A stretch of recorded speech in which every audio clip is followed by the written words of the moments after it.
আসসালামু আলাইকুম ওয়া রাহমাতুল্লাহি ওয়া বারাকাতুহু। চলে আসলাম এমসিকিউ করাবো এখন কিছুক্ষণ। আরো আগে একটা অঙ্কের একটু আলোচনা বলে দেই যে সপ্তম অধ্যায়ে আমরা কি করাবো? সপ্তম অধ্যায় দ্বিতীয় পত্রের উৎপাদন ব্যয় বিবরণী, বেতন মজুরি, উৎপাদন ব্যয় বিবরণীর মধ্যে দুইটা পার্ট আছে। একটা হলো উৎপাদন ব্যয় বিবরণী, আর একটা হলো কি উৎপাদন ব্যয় বিবরণী প্রস্তুত করে দরপত্র করা। আর প্রথম পত্রের হলো কার্যপত্র। বেতন মজুরির মধ্যে আমাদের বেতন মজুরি বিবরণী তৈরি করা, আর একটা হলো জাবেদা প্রস্তুত করা। এদিকে মনোযোগ দিতে হবে, এদিকে দেখ। এরপরে এমসিকিউ তে যাচ্ছি না হয়, এটা বলি। যেমন মূল মজুরি, মূল বেতন, এটা একটা মানুষ চাকরি করলে সে পাবে, মূল বেতনটা পাবে। বাড়ি ভাড়া ভাতা এটাও পাবে, মূল বেতনের উপর পার্সেন্টেজ দিব। মহার্ঘ ভাতা এটাও পাবে, চিকিৎসা ভাতা এটাও পাবে, ওভারটাইম বেতন সরাসরি বলেছি এটাও পাবে। প্রভিডেন্ট ফান্ডে কর্মীদান এটা কর্তন হবে, তার বেতন থেকে কর্তন হবে। বেতন থেকে অগ্রিম কর্তন এটাও কর্তন, কল্যাণ তহবিলে কর্তন, গৃহ নির্মাণ বাবদ কর্তন। কর্তন কটা হলো? একটা, দুইটা, তিনটা, চারটা কর্তন, পাঁচটা। একটা, দুইটা, তিনটা, চারটা কর্তন। আর বাকি অর্জন কটা? একটা, দুইটা, তিনটা, চারটা, পাঁচটা হলো অর্জন। সবগুলো অর্জনকে আবার যোগ করতে হবে, সবগুলো কর্তন যোগ করে অর্জন থেকে মাইনাস করে নিট বেতনটা চলে আসবে। এটা আমাদের গ্যাঞ্জামের কোনো আমি দেখতেছি না, সিম্পল হিসাব নিকাশ। আর জাবেদা হয় কিভাবে? প্রথমবারে বেতন ডেবিট, প্রদেয় বেতন ক্রেডিট, সবটুকু বেতন দাও, মোট বেতন দিয়ে জাবেদাটা হবে। দ্বিতীয়টা কি হবে? প্রদেয় বেতন হবে ডেবিট, প্রদেয় বাউচার হিসাব হবে কি ক্রেডিট। আর যে কর্তনগুলো আছে সবগুলো কর্তন কি হবে? ক্রেডিট হবে। আর ফাইনাল যখন আমরা পেমেন্ট করে দিব তখন কি হবে? প্রদেয় বাউচার হিসাব ডেবিট, নগদান হিসাব বা ব্যাংক হিসাব ক্রেডিট। এই জাবেদা তিনটা ধাপ মনে রাখতে হবে। দরপত্র করার সময় উৎপাদন ব্যয় বিবরণী প্রস্তুত করতে হয়। উৎপাদন ব্যয় বিবরণী প্রস্তুত করার জন্য প্রথমে আমাদের কাজ কি?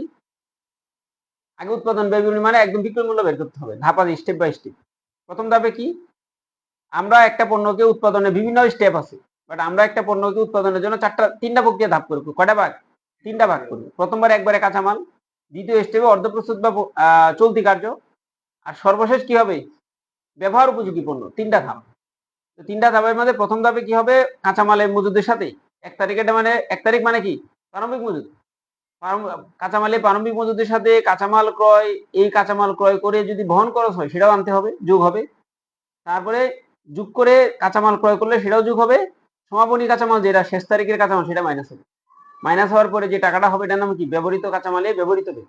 ব্যবহৃত কাঁচামালের ব্যয়। ব্যবহৃত কাঁচামালের ব্যয়ের সাথে প্রত্যক্ষ খরচ যোগ করলে মুখ্য ব্যয়। প্রত্যক্ষ মজুরি বা প্রত্যক্ষ শ্রম যাই থাকুক যোগ করো। মজুরি থাকলে বুঝতে হবে এটা প্রত্যক্ষ। এটা যোগ করলে যেটা হবে এটা নাম হলো মুখ্য ব্যয়। মুখ্য ব্যয়ের সাথে কারখানা পরিব্যয় যোগ করতে হবে। কারখানা পরিব্যয় যে সরাসরি দেওয়া আছে যোগ করব। কারখানা পরিব্যয় যোগ করলে যেটা হবে তার নাম কি? উৎপাদন ব্যয়। উৎপাদন ব্যয়ের সাথে যদি চলতি কার্য থাকে তাহলে যোগ করবো, না থাকলে করবো না। এই জায়গা নাই, কি আছে? অফিস ও প্রশাসনিক পরিব্যয়, আর হলো একটাই অফিস ও প্রশাসনিক পরিব্যয় যোগ করলে হবে কি? মোট ব্যয়। মোট ব্যয় যোগ করলে মোট ব্যয়ের সাথে মুনাফা যোগ করতে হবে। বাট এই জায়গায় বিক্রয় মূল্য দেওয়া আছে, বিক্রয় থেকে মোট ব্যয় বাদ দিলে যে টাকাটা এটার নাম কি হবে? মুনাফা। মুনাফাটা যোগ করব, যেহেতু বিক্রয় মূল্য দেওয়া আছে কি করবো? বিক্রয় মূল্য থেকে মোট ব্যয়টা বাদ দিলে মুনাফাটা পেয়ে যাবো। সব ক্লিয়ার?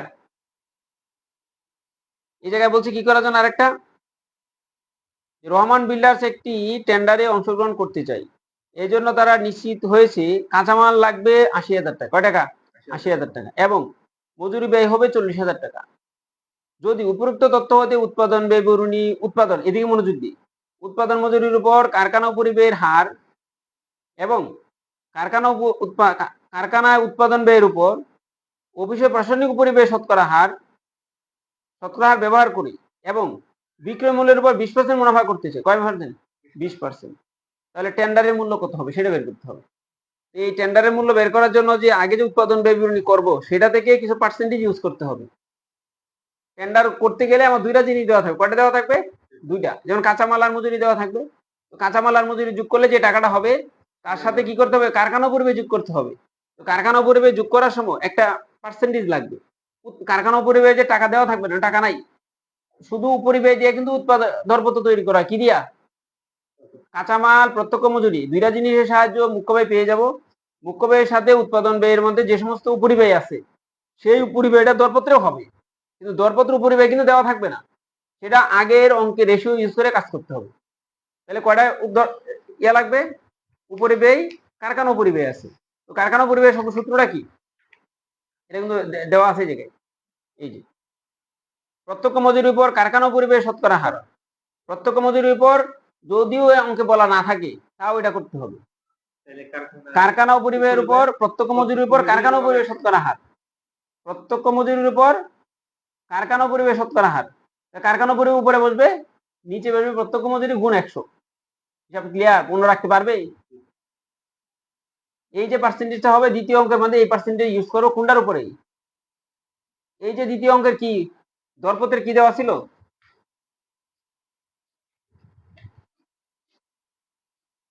দরপত্রের কি দেওয়া ছিল? কাঁচামাল দেওয়া ছিল।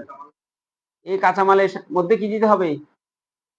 এই কাঁচা এই যে মজুরিটা আছে 40,000 টাকা, ওই পার্সেন্টেজে এই মজুরির উপর দিতে হবে। পারবে? এবার আরেকটা দেয়, বলছে বিক্রয় মূল্যের উপর 20% লাভ করবে। বিক্রয় মূল্য তো অঙ্কে নাই। কি আছে অঙ্কে? মোট ব্যয় পাইলাম। মোট ব্যয় কি পাইছি? মোট ব্যয় পাইছি। ওরা বলছে লাভ করবে কিসের উপরে? বিক্রয় মূল্যের উপর কয় পার্সেন্ট? 20%। কয় পার্সেন্ট? 20%। বিক্রয় মূল্য তো নাই, লাভ কেমনি কি করব? লাভ পাবো কি করি? লাভই তো নাই। যে পরিমাণ টাকা মোট ব্যয় হয়েছে,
না নাই তো ফাইল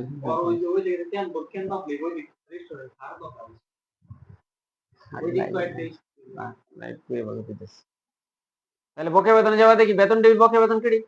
বকেয়া বেতন আরেক নাম প্রদেয় বেতন হইতে পারে, দেখবো কোনটা আছে। বেতন ডেবিট বকেয়া বেতন ক্রেডিট কোনটাতে আছে দেখবি। কি বলছে? সমন্বয় যাবে এই যে বেতন ডেবিট বকেয়া বেতন ক্রেডিট এলো এটা। কার্যপত্রের কার্যপত্রে নির্ণয় করা হয় না নিচের কোনটা?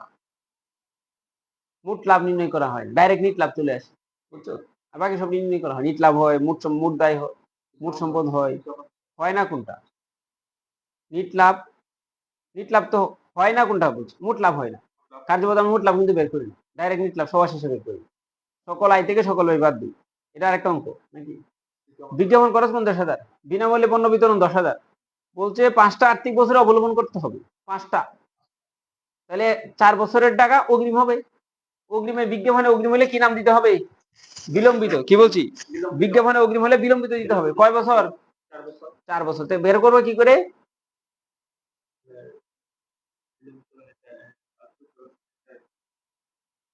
কার্যপত্র 8 গড় 10 গড় 6 গড় হইতে পারে, কিন্তু 14 গড় হবে না, মনে রাখতে হবে। 12 গড় হইতে পারে কার্যপত্র।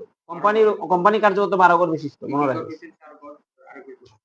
কার্যপত্রটা 6 গড় বিশিষ্ট হইতে পারে, 8 গড় 10 গড় 12 গড় হইতে পারে, কিন্তু 14 গড় হবে না। কোম্পানি হলে 12 গড় হয়। আচ্ছা, এদিকে বিজ্ঞাপন কয় বছর? 5 বছর। মোট বিজ্ঞাপন কত? 50,000। 40,000 আর না 50,000 10 যোগ করলে কত? 60,000। বলছে চলতি বছরে বিজ্ঞাপন খরচ কত? 5 দিয়ে ভাগ করলে যেটা হেডেই 60,000 টাকা গিয়ে 5 দিয়ে ভাগ করলে কত হইব?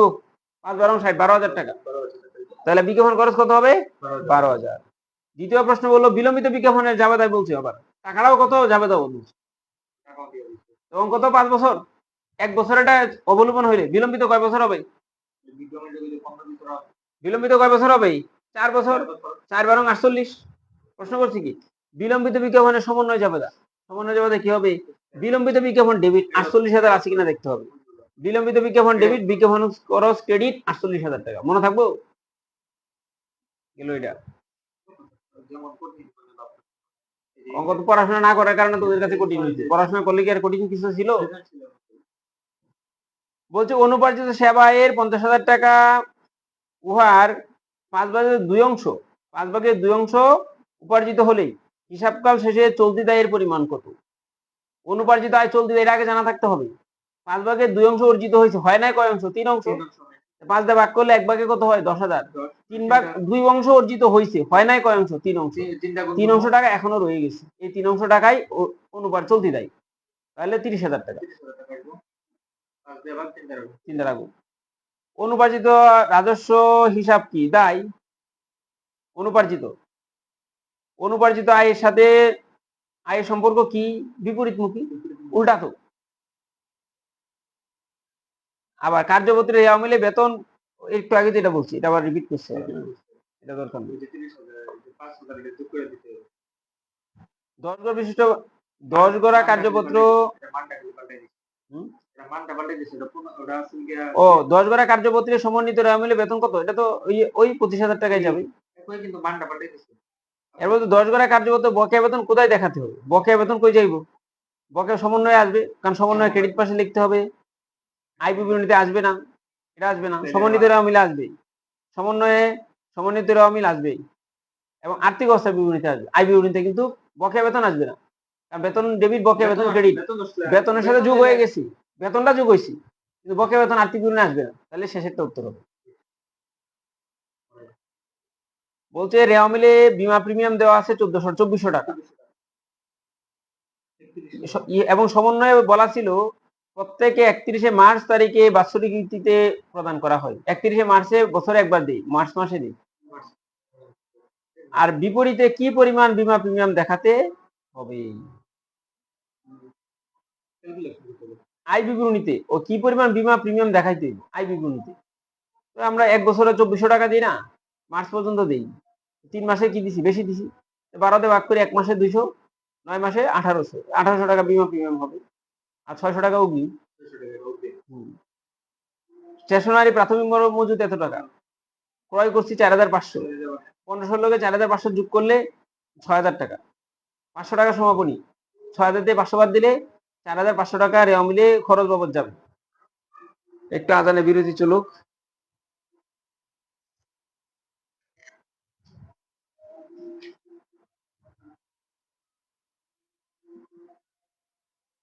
আসলে দুজনে করে।